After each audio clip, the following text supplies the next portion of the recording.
Welcome to the Mystic Lighthouse, your beacon for the paranormal. Each week we will explore a grab bag of different cryptid sightings, hauntings, UFO encounters, and various other true tales that are sure to leave you questioning, what are you willing to believe?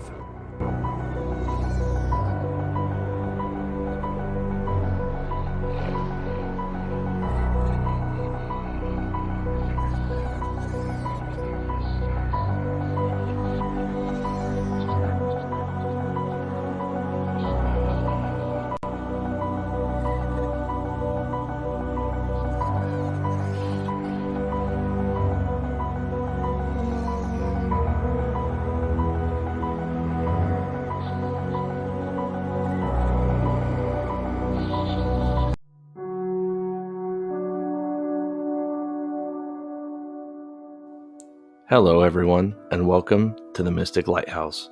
On this week's episode, we'll hear from listeners of a possible skinwalker sighting, a ghostly encounter at a convent, and a terrifying encounter in the woods. All this and more on this week's Tales from the Mystic Lighthouse.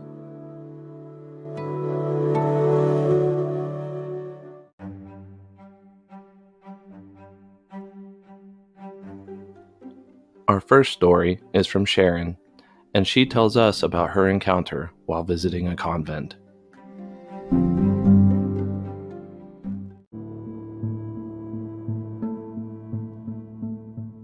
Hi, my name is Sharon, and earlier this year something strange happened. I was in Melbourne with my husband on holidays, and one afternoon we decided to go to the old Abbotsford Convent, which is now an arts, educational and cultural hub. My husband and I were wandering the grounds when out of the corner of my eye I saw movement in the field nearby. I turned and I saw a young blonde-haired girl in a white dress with a bonnet on her head. She was just standing there stock still staring at me. We made eye contact for a few seconds, but when I blinked, she just vanished. It didn't really register with me until I was a few steps forward. Frowning in confusion, I backed up and poked my head around the building once again. Lowering my sunglasses, I searched the area for the girl, but she was gone. I was confused. She couldn't have gone far, only a few seconds had passed, but there was no one there. With wide eyes, I caught up to my husband and told him that I had seen a young girl, but she disappeared. We both walked back and had a look around and confirmed that the area was empty. Still shocked, I passed it off as a trick of the light until we entered an area where I learned the convent had provided refuge and rehabilitation for young women who had somehow acted outside the normal behaviour expected of them. They earned their keep through unremitted servitude to the 8 Magdalene commercial laundries, run by the Good Shepherd sisters. This was run from 1863 till 1971. My husband showed me a picture of the girls and it sent a shiver down my spine, as it showed that they were wearing identical clothes to the girl that I had glimpsed earlier.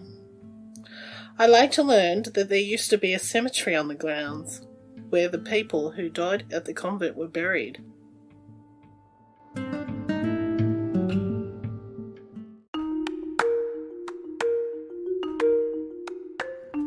Our next two submissions are from someone we'll just call Redditor. She tells us of her experiences with a creepy basement and a Ouija board.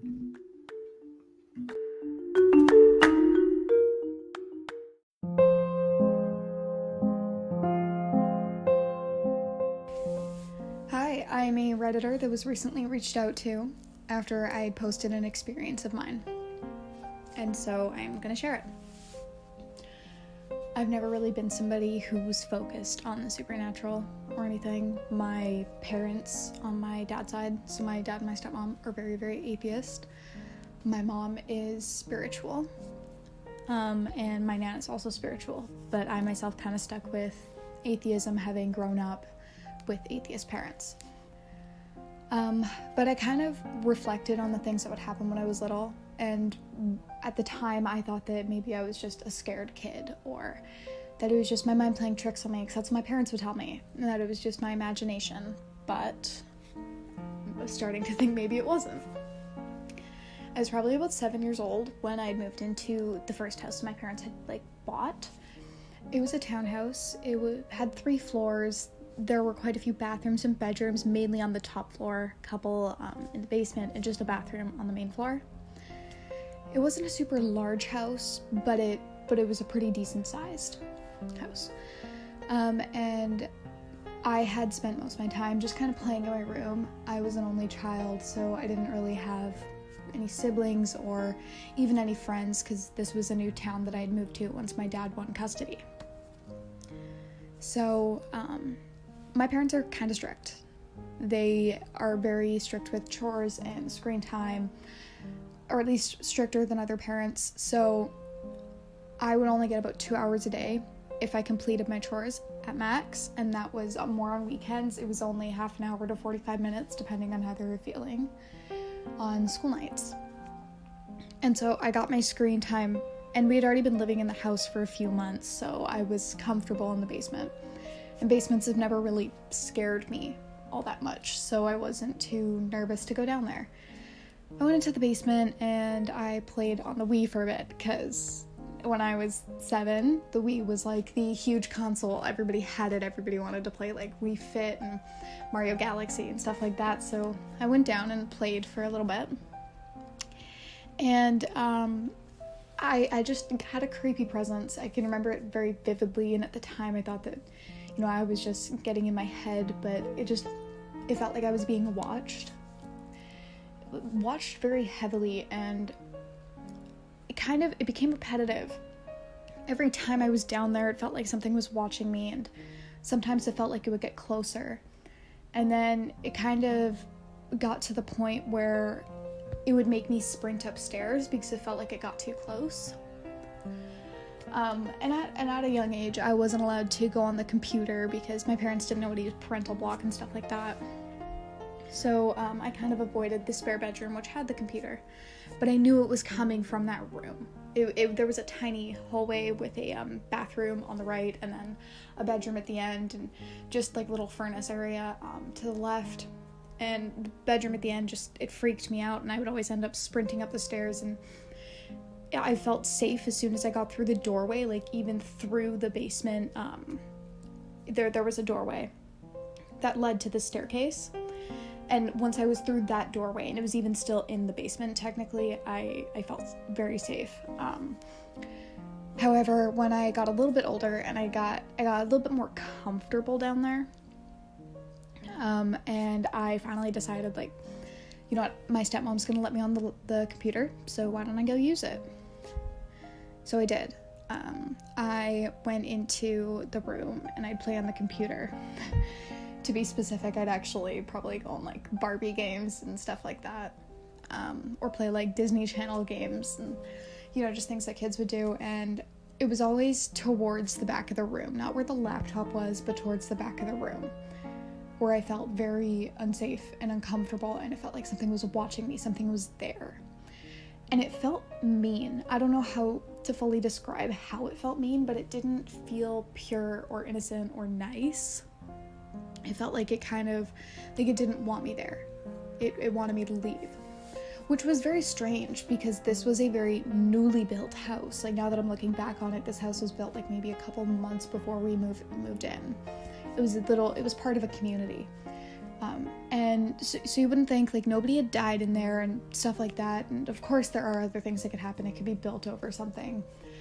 But the room freaked me out, and I began, the times got shorter and shorter for when I could be down there playing games before the, I don't know what I want to call it, but the spirit or the energy would get angry, and it felt like it would come after me. And so it would always lead to the exact same thing, me sprinting up the stairs and just getting upstairs. It got to the point where I'd stopped going down to the basement, and even though I felt safe, when I'd walk by the stairway to the basement, I could peek my head in and feel uncomfortable.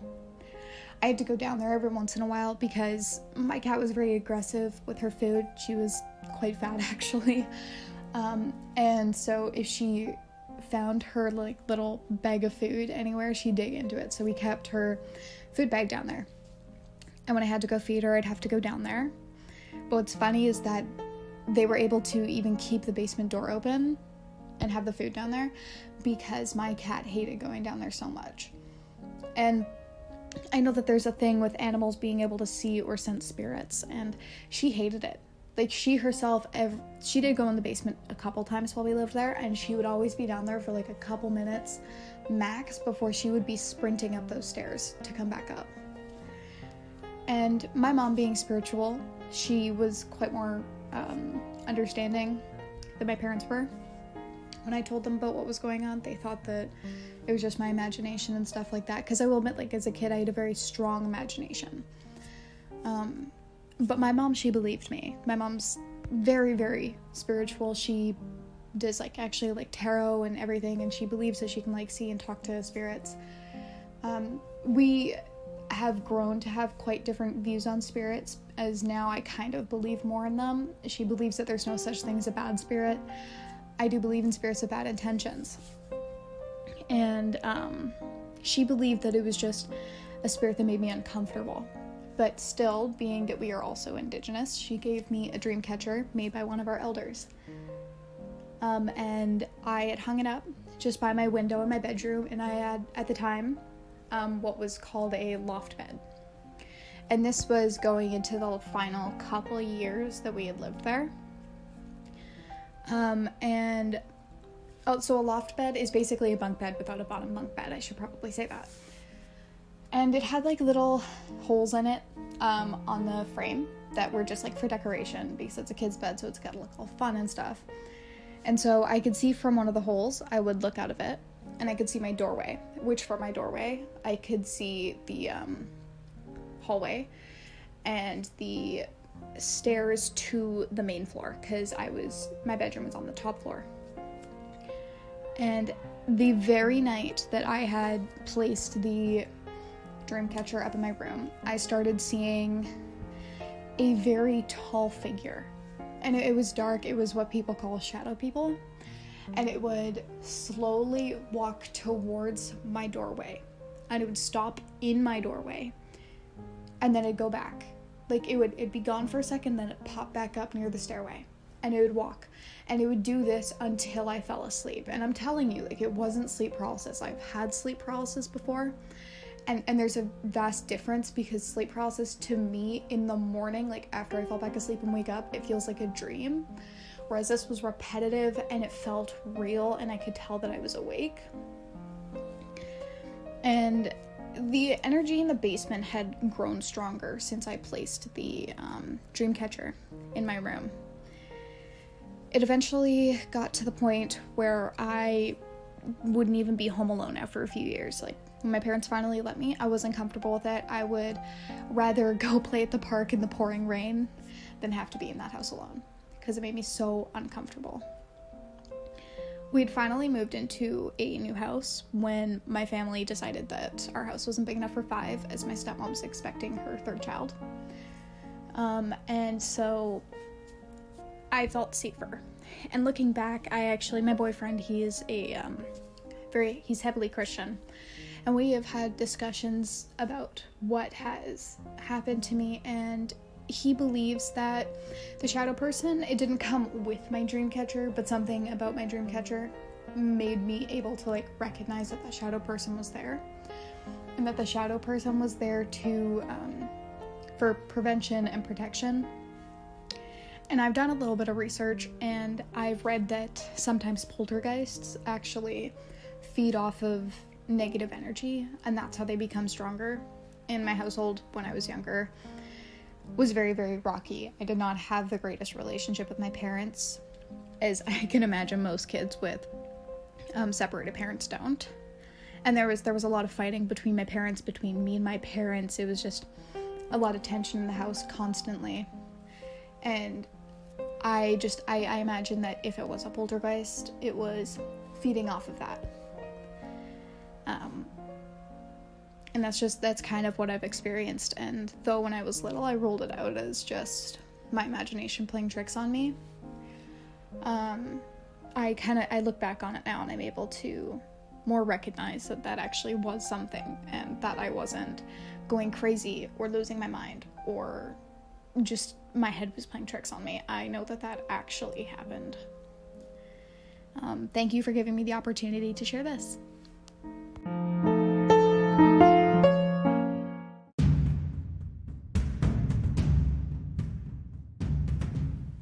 So I shared on Reddit a Ouija board experience, and this is my first paranormal experience that I've had, so I'm going to share the Ouija board one. It was probably like summer of 2017, I think, so I was about 15-ish, and I didn't really know even that much about spirits and demons and that kind of stuff, even though I've already had my own experiences as a kid. My mom was working away 5 days a week. She's a single mom still to this day. So she's had to work quite a bit to be able to support my siblings and I, and especially in the expensive city that we live in. So I had the house to myself majority of the time, since my brother would spend a lot of time at his dad's. My friends and I, we bought ourselves a Ouija board. I thought it was dumb, and I did not think it was real. I was a little bit scared of it, but that was on the quote-unquote off chance that it was real. There were about 5 of us using it, and we did the figure 8 as instructed to do, and then we went on by saying hello, asked who was there, and asked like dumb questions, that teenagers asked, like really, really dumb ones, like how did you die, and nothing actually deep about the world. It would be like, does anybody hate me? What's my name? And stuff like that, to try and see if it was real or whatever. And I ended up being alone with one of my guy friends a little bit later. We were really, really close, and I trusted him with my life, and so I felt safe when he was like, do you want to play it? Like, just you and me. Like, he wanted to play it. And I never really did any research, and later on I learned that you're never supposed to play with a Ouija board with less than 3 people. Like, 2 people is not a good idea. And so we went ahead and we played it, and at the time I was becoming more fragile, I guess you would say. Like, I was more scared of the spirits and the demons and the possibility of the Ouija board actually being real, which made me more of a vulnerable target for spirits. So the catch about us playing it alone was that I forgot to remind him to say goodbye, because he never remembered. I was always the one to remind him. So we just left. We left without saying goodbye. And it didn't bother me. I didn't really remember that we hadn't said goodbye for a long time. I mean, months and months had gone on before I actually felt something creepy in my house. And what's crazy is it's been 4 years, and none of my friends have felt anything off. But I have. I was convinced I was going crazy at first, because the first night that I had actually very vividly felt something was when I was sleeping and I woke up really late, and it felt like right before I'd waken up, something had grabbed me by the shoulders and it was trying to force itself into my body. I don't know how to explain. It was trying to get itself in my body, or it's trying to take me somewhere. I can't really decipher which it was. But I shot up and I screamed no, and I couldn't go to bed. There was something around me. And we'd used the Ouija board in my basement, which was also where my bedroom was at the time. And it made me feel unsafe. It made me feel uneasy. I ended up going to my therapist about it. I've seen a therapist since I was very little, so I was really comfortable with him, and I was able to tell him about what happened and what we did. And he said that it was probably just trauma, something was triggered and part of my childhood trauma had been brought up, and that's what that was. I kind of believed him. I ran with it, but there was still a tiny part of me that believed that there's a possibility that it wasn't. Fast forward a year, the house still felt creepy. It wasn't a huge creepy feeling, but it wasn't non-existent. I ended up, because I was so scared, and I just did the dumb things on Google where how to protect yourself from demons, how to protect yourself from spirits and stuff. I grabbed Himalayan salt, and I lined it up around my doorway so that I felt more safe. And the very night that I put the salt there, I had been on YouTube late at night. I've always had trouble sleeping early. And this was, I forgot to mention, after I had moved my room upstairs into the big room. So I was now upstairs. And after I put the salt there, I was up at night, probably about 2 a.m. on YouTube. And I heard this buzzing noise coming from outside my door. So I opened my door. And the room across from my room, the light was flickering. And at first it was slow, and then it got a little faster within like probably the 30 seconds that I was just staring at it confused. And at first it made me laugh, because I was like, what the hell? Like, whatever.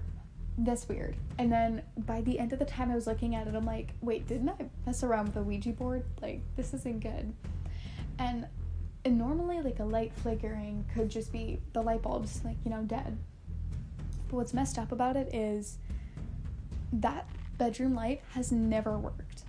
My mom had called in to get it checked out because it used to work, and then one day it just stopped working. And we had an electrician come in, and he looked at it, and I can't even tell you what was wrong with it, because it was years ago, but there was something wrong with it, and we would have to have the wires like completely replaced and everything. Like, they'd have to take out part of the wall, like something happened, and it just doesn't work. And so we couldn't afford that, so we just settled on, like, we're not going to use that room, the light doesn't work. The door was always kept open because it was used as like storage for the stuff that we didn't really have space for in the house.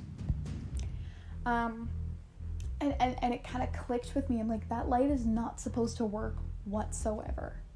Why is it flickering? Which is so weird. So I got like really bad shivers, and I laid back in bed just kind of praying that everything was going to be okay.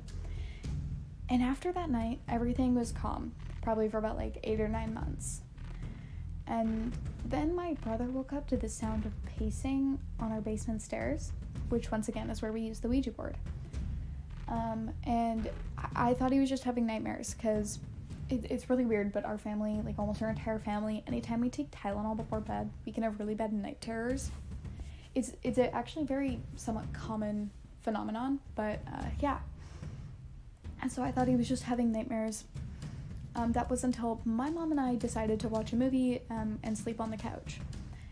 And that night we both heard it. It was pacing. It was like somebody was actually like walking up and down the stairs, but nobody else was in the house because my brother was at his dad's. My mom had a friend come over, and she slept in the basement a few weeks later, and she heard it too. So we all knew that we were not going crazy. We had called somebody and gotten them to come and check in our house for animals to see if like we had rats and that's what that sound was, or if there was like a raccoon in our house. But there wasn't. There was no trace of any animals, just a plethora of spiders in the basement, like nothing that actually could have made that noise. And I am an Indigenous person, so I went to a sweat ceremony, and the elders that I talked to were very, very educated on spirits. I know that each culture varies in Indigenous cultures, like what they believe and how they act on it, but in mine, Ouija boards, we were warned about. We were not supposed to use Ouija boards, and I always thought it was dumb and a myth. But my elder, he could sense it, and he asked me if I'd been in contact with any spirits, and I admitted to it, and he could sense it before I had even told him anything. Like, he could sense it. He could sense that the presence was with me. And so we did a cleansing, and it has been a couple years, and I do feel quite a bit better. I feel a lot safer. We've also moved houses, which is probably an important note. But I feel a lot safer, and I haven't had many presences anymore. I kind of went back to my sleep paralysis from when I was very, very little, and I would see not like a shadow person, but like the top hat man. And I've kind of like left it at that, like whatever, it's just sleep paralysis. But I talked to my Christian boyfriend a bit about this, and he was saying like everything that I told him, he was like, it adds up that it would attach to me just because I was more fragile. I wasn't participating 100% of the time, sometimes my friends would play it without me, and I would just kind of like daze off because I didn't want to pay attention. I didn't really like the idea of it. So I wasn't paying attention, and I wasn't, my guard wasn't up. And so it was easier to attach to me, not to mention at the time I had struggled with severe depression and an eating disorder. So I was a little bit easier of a target because my head was not in the space it was supposed to be. The catch is, though, I didn't know that I was supposed to do something with the Ouija board. I thought that, like, you just had to, like, throw it out or burn it, whatever. And so it got, like, it didn't break in half. For anybody that's, like, scared of that, it didn't break in half, but it got stepped on by my younger brother, so it's still, like, or it was still together, but there was a little bit of a crack in it. And we just threw it out. And to me, like, that's fine if it was attached to the board or the house, because I've moved, I'm in a new place, but I still wonder sometimes, like, is there any chance it's still attached to me? Because, like, there are little things in my day that are completely unexplainable, and I just kind of, like, roll them out as, my head's playing tricks on me, or maybe I just forgot that I did this, or I forgot that I put this there, but, like, slowly everything's adding up, especially with the, experiences that I had throughout my childhood. So sometimes I just kind of wonder, like, is it still attached to me?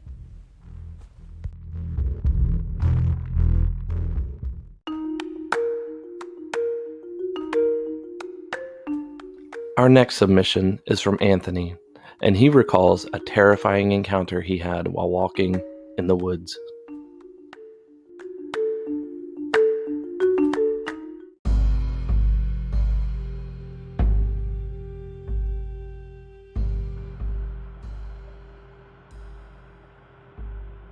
My name's Anthony, and this is my story about my encounter in the woods. I live in Georgia, the state, obviously, in a rural town not too far from a major city. There's a set of woods that's behind our house, and it divides two neighborhoods roughly about a mile wide, if that. Strange occurrences have always surrounded these woods. Small things like random trash, tarps, woodland creatures that shouldn't be there, and bigger things like my encounter. I should mention it's more swampy marsh than woods, so it makes camping in there quite impossible. One night, as I was taking our dog out, which, by the way, stays in the back half of the house due to him not liking the other dogs. I took him out the side door and walked around the house to the fence. For some reason, when we left the house, he was absolutely terrified. He didn't want to go out. Very unusual for a dog who's quick to snatch somebody's soul if prompted. Not thinking about it, we pushed onward. After he tinkled, we started to walk back. This is when I noticed it. Or rather, heard it? Crunching of leaves. At first, I thought it was one of the dozen cats on the property, until I realized it was matching my steps, step for step. If I started walking, you could hear it walking. If I stopped walking, it stopped walking. There's a small clearing between woods where one of the sheds lay. That's when we saw it. My dog was first to see something, and then I saw some, creature? It had to have been taller than the shed, so maybe a good 8 feet tall.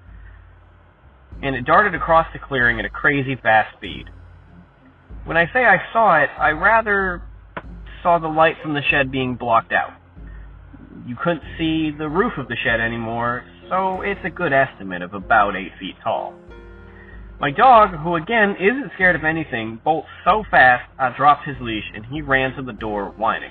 I was quickly behind him. Once we were inside, I quickly bolted the door and ran to tell my girlfriend what happened. She immediately wanted to investigate, saying it's probably a woodland creature and I needed to calm down. Armed with 2 flashlights, we went out the front door and marched towards the wood line. As we approached the wood line, we could hear something moving around. It sounded maybe 200 yards away. As we scanned with our flashlights, we saw nothing but kept hearing it. Then we heard it get closer, and closer, and closer, until it was maybe 20 feet away. Still nothing. No eyes, the kind that would reflect when a flashlight was shone at it. Not even an animal call, just rustling. My girlfriend, now a little spooked, heads for the house. I decided to check with my neighbor to see if maybe one of their many dogs had gotten out. When I arrived at his house, my neighbor, who we'll call Dave, explained that all his dogs were accounted for. Curious, he came out to investigate. This is when I noticed when whatever this thing was followed me along the wood lines to Dave's house and was now behind Dave's house. Gun in hand, we went into his backyard scanning for, well, something. We could hear it rustling around, maybe running, about 100 yards away in thick, swampy woods. Way too thick for a person to walk in, let alone run. Then out of nowhere, the noises stopped. It was dead silent. Not even the crickets or anything. Scanning and completely on edge, we hear and still see nothing. And then, bam! All of a sudden, it was 5 feet in front of us, sprinting towards me. It slammed the fence in front of me so hard it rocked it back and forth. Dave, scared, completely out of his mind, shot randomly at, well, nothing. We never saw it, never heard it get close to us, and we never even heard it leave.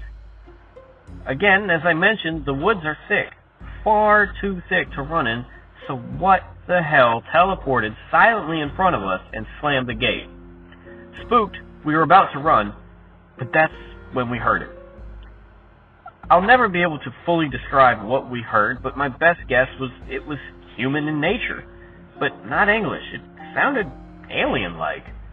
My brain maybe goes to Latin, but I know no Latin, and I don't know alien either, but there's just no way to explain what we heard. Dave, being a hunter for a better part of 40 years, still to this day can't explain what that noise was. Anyway, after we heard that, we bolted. He covered me as I ran to my house. Not 10 minutes later, we both hear a loud explosion coming from the woods. It shook our houses and flickered our power. I ran outside to see what it was, and of course, nothing. But when Dave came out and confirmed he felt the same thing, we were both once again terrified. Not a few moments later, a stranger from the cul-de-sac came driving down, and they all agreed that the blast they heard was coming from behind our house. 911 was called, and the 2 police officers who interviewed us separately confirmed our stories matched. The responding officers refused to go anywhere near those woods. They were almost spooked from them. They took the report and kind of just left. To this day, we're still not sure what that encounter was. And also, Dave doesn't go outside at night anymore. It spooked him that bad. As strange as the story may seem, the next night was even weirder.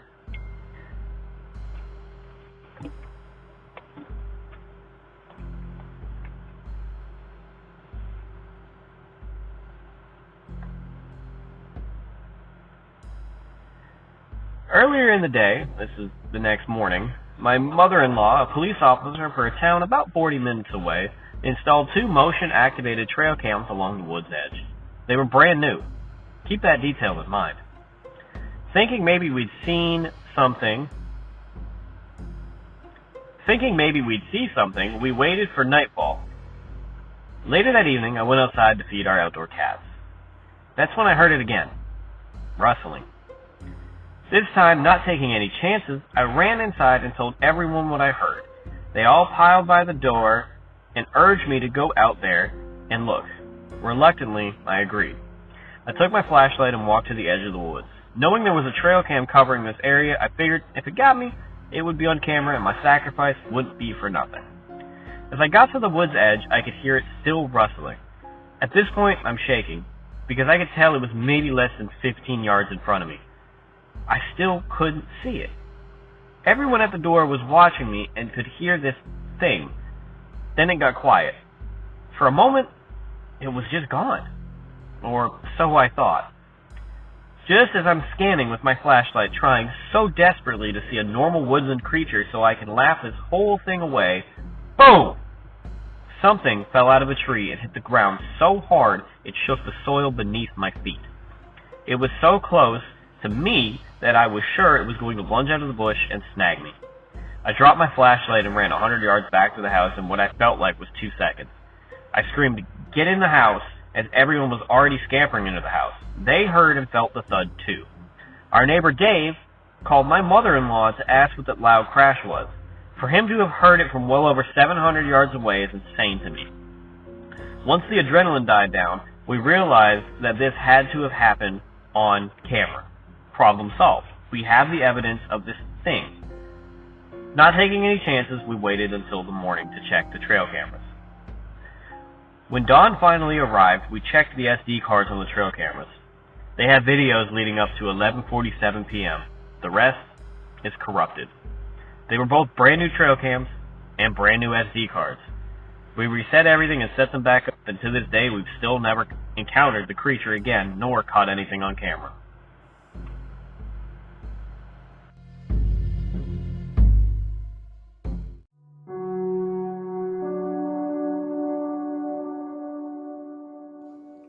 Our last submission is another one from a Redditor.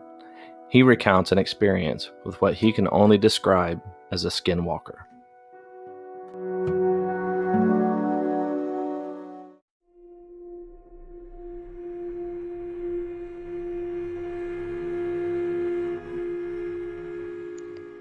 Now, this all happened just last year when I went to the Flaming Gorge in Utah. I live in Utah, by the way. It was around 9:30ish. I was sitting in the cabin when I heard a weird noise I really can't describe. I walked out of the cabin and up the dock and walked to a parking lot. At the top of the dock next to this small wooded area, I see this skinny, contorted figure staring back at me. I just froze, staring directly at that thing for what seemed like hours. I couldn't look away. I was afraid it might run up to me if I did. Eventually, though, it turned and ran away. And the second it did, I booked it towards my boat and sat on my bed and tried to figure out what the hell I had just seen. Anyway, I got on my phone, went through it with what little internet I had and tried to figure out what I had seen. And after a couple hours of searching, I figured out that what I had seen was, in fact, a skinwalker.